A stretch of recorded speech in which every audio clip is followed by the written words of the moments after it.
Hello, everyone, and welcome to another Global Office Hours. I'm Alex Tassetti. I'm a software engineer in developer advocacy here at VTEX, and I'm going to be your host today.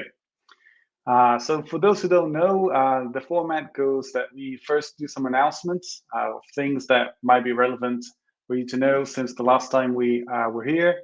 Then we're going to go to the Ask the Community, where we go through some of the questions that people have asked in our community portal. And finally, we have some time for demos. First off, I'm going to invite Pedro to talk about the first announcement. Pedro, are you with us? Hi, Alex. How are you Hey, doing? how's it going, Pedro? Yeah, I'm good. How are you? I'm good too, thanks. What do you have Okay, to share today? yeah, so I want to talk to you about the region V2. Well, the region feature allows marketplaces to display different prices and availability of products according to the regions catered by each seller. So marketplaces can set it up according to that tutorial that is linked in this release notes. But what changed is the fact that previously the region feature had a limit of 15 sellers per region. I mean, you could register more sellers, but at the end of the day, the prices and availability would be limited to information regarding 15 sellers. Now that Mhm. limit with the new version does not apply anymore. So you can have many sellers catering to the same region, and they will be taken into consideration by the checkout. Well, Cool. this is active and the default for new accounts. So if you don't already use the region filter, this is already active in your account. You can start using. If you previously used the region V1, you can activate it by getting in touch with VTEX support. Um, in the release note, we have also instructions on how to identify which version you use in your store already, and the only caveats is there were some customizations that were used by some stores in the checkout page using region V1 that will not be supported anymore. Mhm. And so if you want to get sellers by region, there's now a specific API request that you should use to get that information. And as to forcing sellers onto regions, that's not supported, and we recommend you do not do this at all. And you can find more information in the release notes. Perfect. All right. Thank you very much for this update, Pedro. And next Thank up, you, we Alex. have George. There you go. Sorry.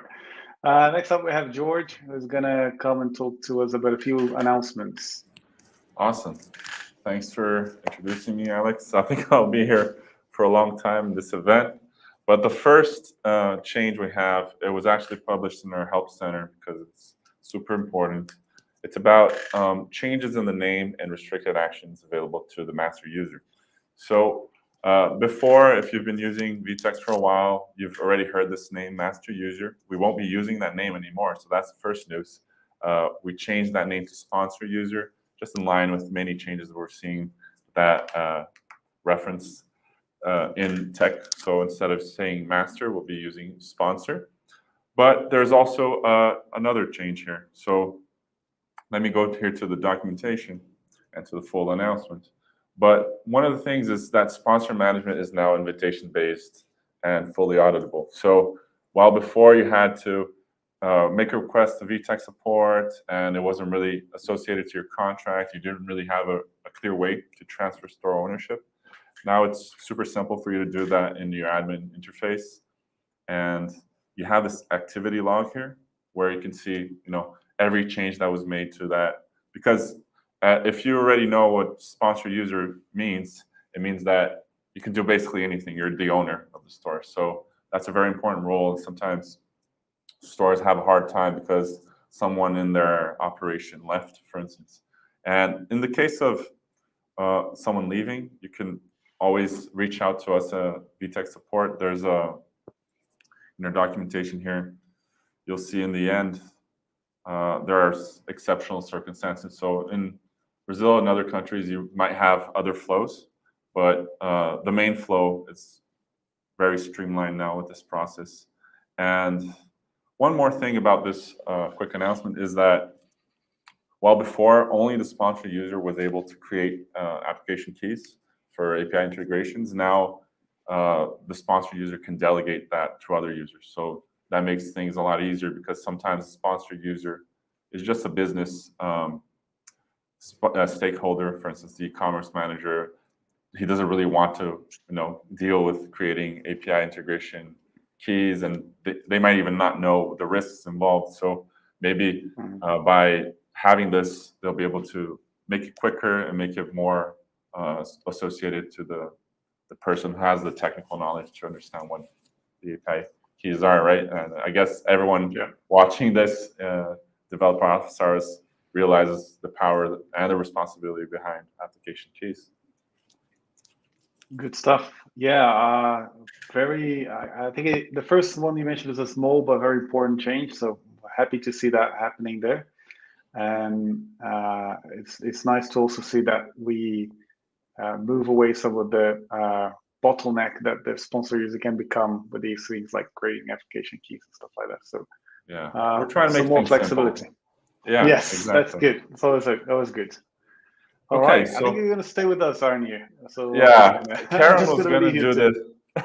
I'm actually filling in for Karen. So she's one of our tech writers, and she takes care of a bunch of things, catalog, B2B. But turns out she had a medical exam today, and she asked me to fill in. Okay. So here I am.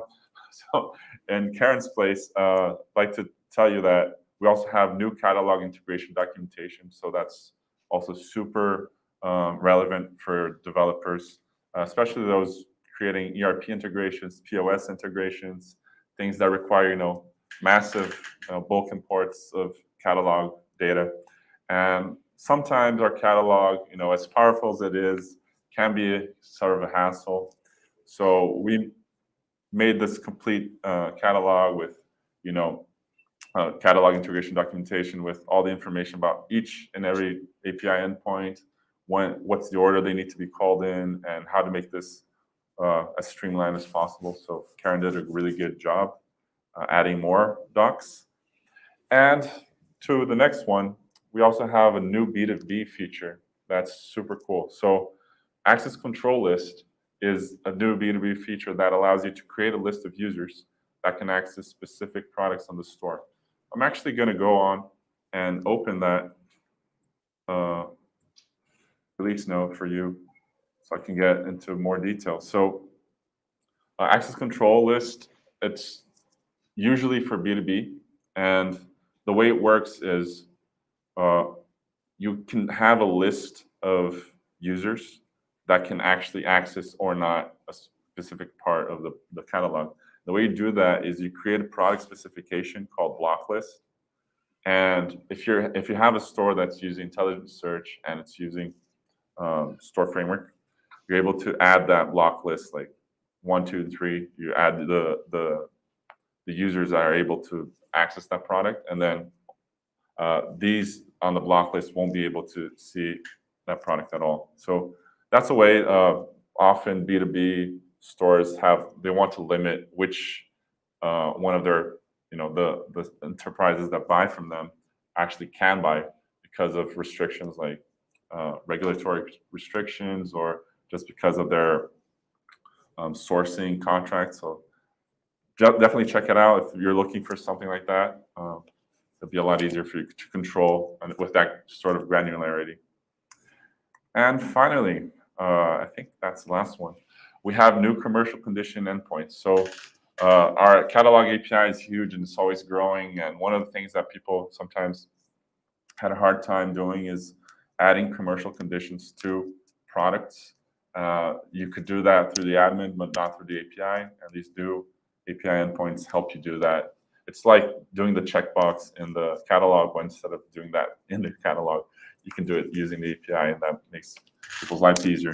Just if you don't know what commercial conditions are, they're basically a way for you to add different payment methods, special payment methods for specific products. So definitely check out that update. Good stuff. Thank you very much, George. You're not going to be along for long because next up we have the Ask the Community section.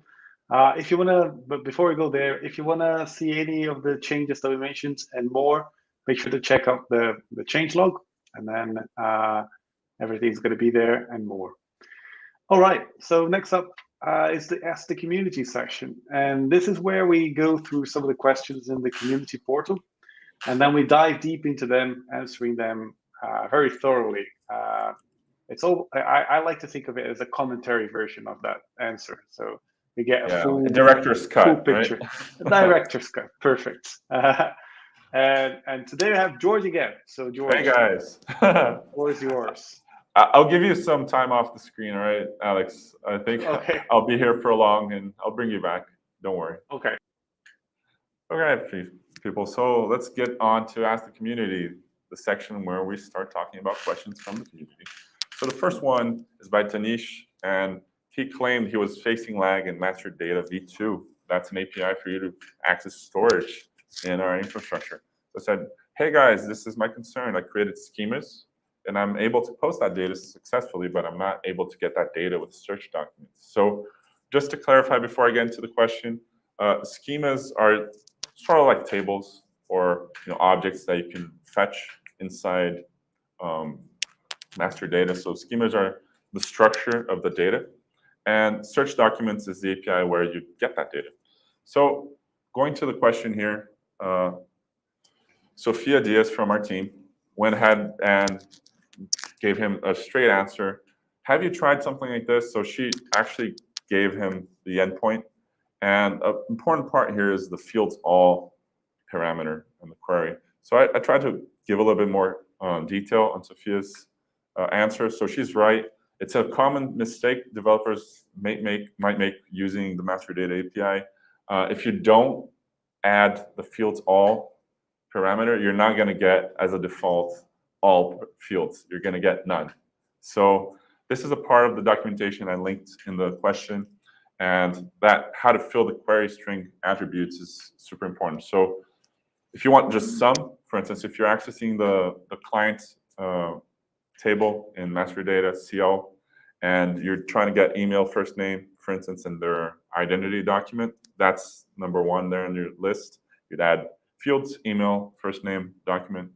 And of course, my favorite, and I suffered a lot when I discovered that, until I discovered that, fields all needs to be explicitly defined for you to get all that. So it seems like what he was facing wasn't really lag. The response was coming. You could probably see the API request status, but it's just he didn't have the proper query parameters. So waiting for his reply. If you're out there, Tanish, let's keep the conversation going in VTEX community. Happy to keep answering that question until you find your answer. But pretty sure it's not lagging. MasterData, it's designed to be scalable and searchable and filterable. A very nice data storage alternative for VTEX apps. Now let's move on to the second question, and this one was by Umesh Sharma, adding new menus inside my account section. So he's asking us if he's able to add menus inside the My Account section. So if you're not familiar, My Account is the section where a user, a shopper buying your store, will be able to get access to their own information, payments, orders, etc. And sometimes you want to add a new tab there. Is that possible? How extensible is the My Account section? So he wants to customize the My Account application, or he could do it through the store development. But he wanted to use a custom React component, calling data from a plugin, and he gave a lot of information about this pre-order link and pre-order page. So again, my friend. Oh, by the way, this is the documentation for search documents, right? So if you want to take a look at it, the link is in the question. But moving back to Umesh's question, my friend Sophia, again, MVP. Thanks, Sophia, for your help. She said that you have to do some customization in the My Account app. Like many other apps in the VTEX ecosystem, you can find it in GitHub. It's open source. You can check it out. And she pointed out two parts of that documentation. So the one part is we have a few extension points that allow apps to customize the store experience as needed. So you can add a new page in my account by defining it in the pages.json file, like this. So the React component is mentioned here, and if it exists in your store theme, then it'll render in that extension point. So you can define the route as needed. And it talks about this creating the extension router component, a little bit more detail of what needs to be in that React component for it to load. And also, there's a way for you to add, there are two ways for you to customize the menu of my account. You can add links to the top or bottom of the list, or you can opt out of the menu entirely. So like it's in bold, it's highly recommended that you follow the first option. And for you to add links to the top or bottom of the list, you can do pretty much the same thing. It's a similar structure as shown up here. So let me go through. You can definitely check out the GitHub repository for my account. Make sure that you're looking at the right version. So this is my account portal version. This is for you out there who are using legacy CMS. If you want to use it in Store Framework, please go to this other branch of the my account repository where you'll see Store V2 version, and that means that you're in Store Framework. And the README should be enough for you to go through all the information and figure out the details. So Umesh said he'll go through the question. He's still waiting for us to approve the request for developing an app. So also something that we're trying to streamline here for us to be able to offer access to our builders and VTEX.io. You still have to fill in a form, but hopefully that will not be the case real soon. Now for the next question, Yuzi was asking about site editor. So if you're not familiar, site editor is this CMS of sorts that we can edit what you see is what you get fashion store framework stores. So our V2 technology for store development. And he was missing sections like site editor and pages, which he expected to be in his store. So he said, like, do I need to install it in some way? Why is it not showing up in my admin? And using it from our team, so I was happy to help, of course. Let me get to his question. And the point Maria from our team mentioned, she said that site editor is a feature that's available only for stores that are developing in VTEX.io or Store Framework. And she thought that Yuzi was in the legacy CMS version. And she basically explained, okay, if you want to transition from one store category to another, this is how you do it, etc. But I kind of had a hunch that it was a little different. So what I told Yunze was, we have this idea, this thing in VTEX.io called edition apps. And edition apps are kind of like app bundles. So if you have Android, an Android phone, for instance, you might have apps that are all bundled together and installed when you get your phone, like Samsung apps or other Motorola apps. And by the way, they're both VTEX customers. We're happy to give those examples. But so edition apps are ways for you to bundle a bunch of apps that are necessary for your store to work correctly. And the main edition apps we have at VTEX are Edition Business and Edition Store. Usually, we have Edition Business in stores that are in legacy CMS, like Maria said, and we have Edition Store in stores that are in Store Framework. So one of the apps that gets bundled in Edition Store, that's the one for Store Framework, that would have site editor, is VTEX Admin Pages at version 4.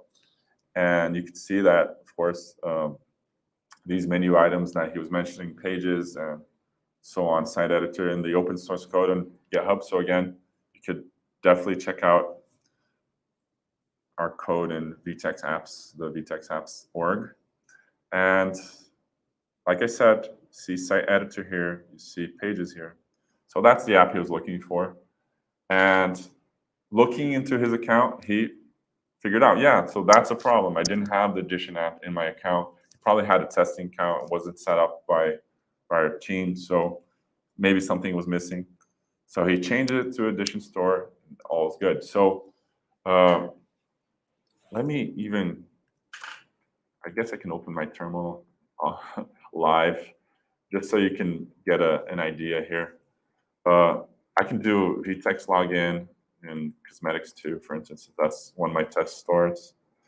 I guess that will open a browser window. So let me just make sure I'm logging in somewhere. There you go. So streaming makes things a little bit slower. Google Chrome, my memory muncher that I love. So yeah, my memory is here. And when you log in, you see it very clearly, right? So I'm in Cosmetics 2, that's my VTEX account. This is my email if you want to send me a e-card or an email. And this is my Edition app for this specific store, okay? And actually didn't know that, but this is the vendor, which is different from the one I was showing you. So the actual Edition business for most stores is VTEX.Edition business. So that's something for you to look out for. And of course, you can have a bunch of other apps installed in your store, but the Edition apps aren't shown right away. If you want to see the apps that are bundled in your Edition app, I think it's VTEX LS. And it'll say like these are the apps that are bundled in your Edition. And your store can only have one Edition app, by the way. So these are all the apps that are coming in through that Edition that I have installed in my store. And these are the apps that I installed outside the Edition. So I can install any app I want. So a bunch of apps I installed. And I can even have linked apps. So linked apps are the ones I have, you know, I'm developing. If I'm in a development workspace, then I can add that as a like a temporary app that's running in my store. Also, just a quick overview of Edition apps and how they look in your terminal, just for curiosity. And now our last question by Alice. So Alice was asking about conditional templates in CMS pages site editors. So this very menu option that Yunze was asking about, and this is the first time Alice posted. Welcome, Alice, to our community. Keep asking questions, everyone. Well, Alice asked, how can we add additional conditions to the conditional templates section of pages?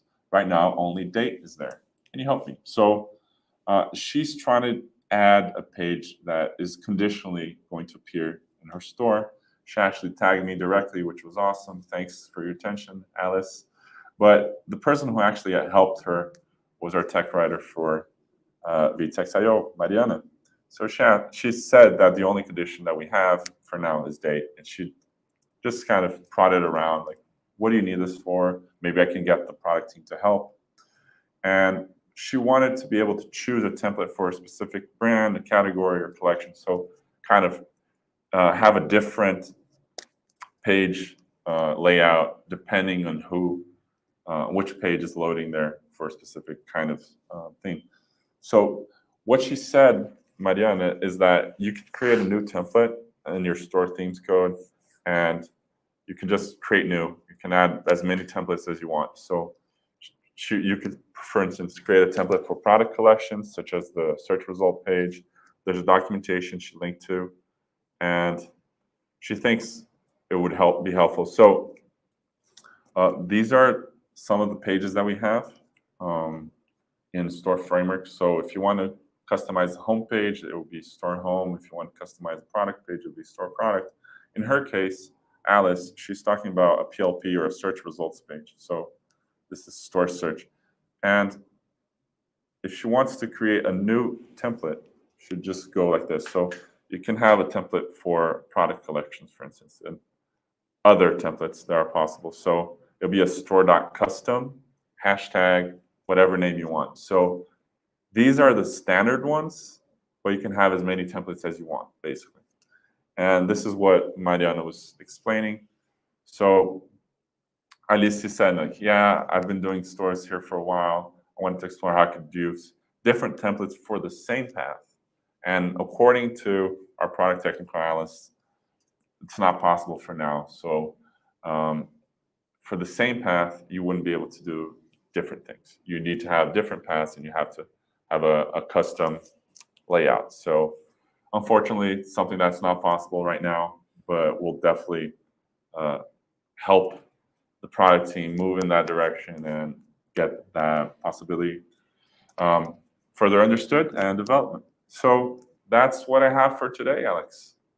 Let me put you back on screen. All right. Yeah, that was a long list, and Yeah. I hope this was as insightful to everyone watching as it was for me. I always like when George goes off script and opens a terminal or something. It's quite bold, but it turned out okay. So good stuff. Yeah. So just as a reminder, if you want your question in the community, in the text community to show up in here, make sure to add the office hours tag to it, and then we'll keep an eye on it and bring it over to this commentary version of the answer. So if you want more insight into the question you asked, make sure to tag it. Awesome. Finally, we're going to, oh, sorry. Yeah, you go. He's off. We're going next to our demo section. This is where we ask people from the VTEX ecosystem to present demos of things they've done with our technology. So either creating integrations with different tools or technology, or just building something that was pretty cool that they want to show off. This week, unfortunately, we don't have any demos, but we already have some lined up for next month. So keep an eye on this space. If you want to present a demo in here, make sure to fill in this form and the screen, community.vtex.com/office-hours-global. And then we'll get in touch with you to arrange all the details, and then you can feature here in our little section. I think that's it for today, for this month. Make sure to subscribe and like so that you get notifications when we release or schedule new office hours. But until next time, and have a good month, everyone.